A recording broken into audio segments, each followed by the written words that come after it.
10th online classes में एक बार पुनः आपका हार्दिक अभिनंदन है। आज हम आपको जीवों में लैंगिक जनन सेक्सुअल रिप्रोडक्शन इन ऑर्गेनिज्म पर चर्चा करेंगे। लैंगिक जनन विशिष्ट प्रजनन कोशिकाओं के संयोजन से होता है जिन्हें लिंग कोशिकाएं या सेक्स सेल्स कहा जाता है। ये दो प्रकार की होती हैं। पहली होती है नर जनन कोशिका और दूसरी होती है मादा जनन कोशिका। इन लिंग कोशिकाओं को युग्मक अर्थात गैमेट्स भी कहा जाता है। नर व मादा युग्मकों के मिलने से युग्मनज, जिसको अंग्रेजी में जाइगोट कहते हैं, वो बनता है और इस क्रिया को निषेचन अर्थात फर्टिलाइजेशन कहा जाता है। यही जाइगोट, जिसको युग्मनज भी कहा जाता है, वृद्धि करके नवीन जीव को जन्म देता है। जीव दो प्रकार के होते हैं, एक लिंगी और द्विलिंगी।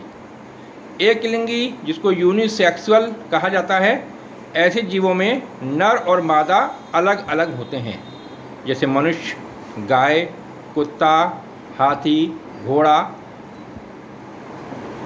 उभयलिंगी जंतुओं में एक ही जीव में नर और मादा दोनों लिंग पाए जाते हैं, जैसे केंचुआ, हाइड्रा, जोंक, सरसों का पुष्प, गुड़हल का पुष्प इत्यादि।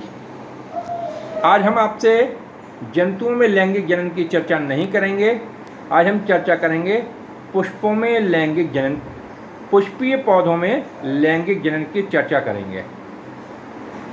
Sexual reproduction in flowering plants. क्योंकि ये टॉपिक काफ़ी बड़ा है, इसलिए आज हम केवल पुष्प की चर्चा करते हैं आपके बीच में। पुष्प, जिसको फ्लावर कहते हैं, पौधे का सबसे खूबसूरत हिस्सा होता है। जो पुष्पीय पौधे होते हैं उनमें जनन के लिए एक विशिष्ट संरचना होती है, जिसे पुष्प यानी फ्लावर, फूल कहा जाता है। इसके विभिन्न भाग निम्नलिखित हैं। पहला भाग है जिसको कहते हैं वायदल पुंज अर्थात कैलिक्स, दूसरा है दलपुंज अर्थात कोरोला, तीसरा पुमंग अर्थात एंड्रोशियम और पांचवा है जायांग, इट मीन्स जाइनोशियम।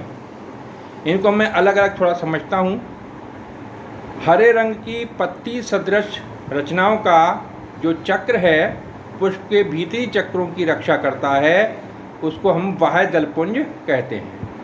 वाह्यदलपुंज में 3, 4, 5 तक पत्तियों जैसी रचनाएं होती हैं और प्रत्येक भाग को हम वाह्यदल अथवा सेपल कहते हैं। ये हरे रंग की होती हैं और इसमें प्रकाश संश्लेषण भी होता है और प्रकाश संश्लेषण के माध्यम से ये भोजन भी बनाते हैं और इसके अलावा पुष्प के भीतरी कोमल अंगों की सुरक्षा भी ये करती है, विशेषकर तब जब पुष्प कली की रूप में होता है तब। इसके बाद दूसरा आता है दलपुंज, जिसको कोरोला कहते हैं। ये रंगीन पार्ट है और परागण क्रिया हेतु कीटों और मनुष्यों को यही आकर्षित करता है। इसके एक भाग को पेटल कहा जाता है। ये सबसे खूबसूरत हिस्सा है पुष्प का।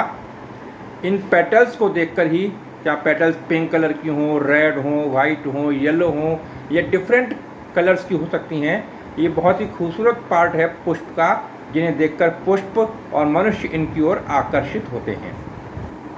तीसरा भाग है पुमंग, जिसको एंड्रोशियम कहते हैं। यह पुष्प का नर जनन अंग है। इसमें एक एक पुष्प में 3, 4, 5 तक इसकी इकाइयाँ होती हैं। प्रत्येक इकाई को हम पुंकेसर या स्टामेन कहते हैं।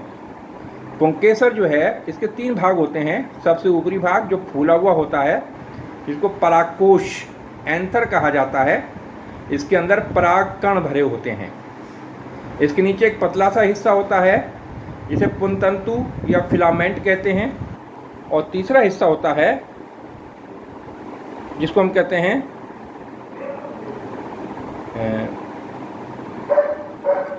अगला पार्ट है जायांग। जायांग को बोलते हैं जाइनोशियम। यह पुष्प का मादा जनन भाग है। इसकी हर इकाई को हम स्त्री केसर या कार्पेल कहते हैं। पुष्पासन से लगा हुआ चौड़ा और फूला हुआ भाग अंडाशय, ओवरी कहलाता है।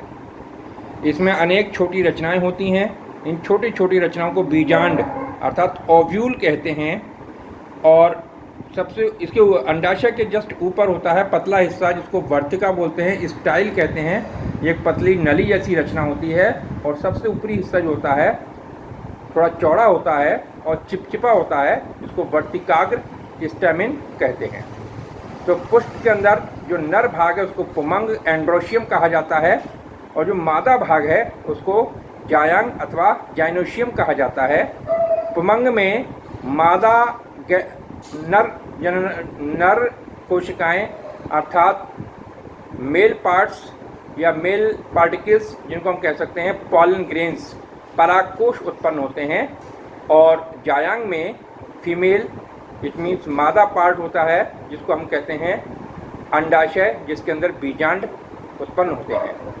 तो ये इसके बाद की जो क्रिया है उसको कहते हैं परागण, जिसको हम नेक्स्ट वीडियो में चर्चा करेंगे। और परागण के बाद ही निषेचन और निषेचन के बाद बीज एवं फल का निर्माण होता है, जिसको हम नेक्स्ट वीडियो में चर्चा करते हैं। Thank you.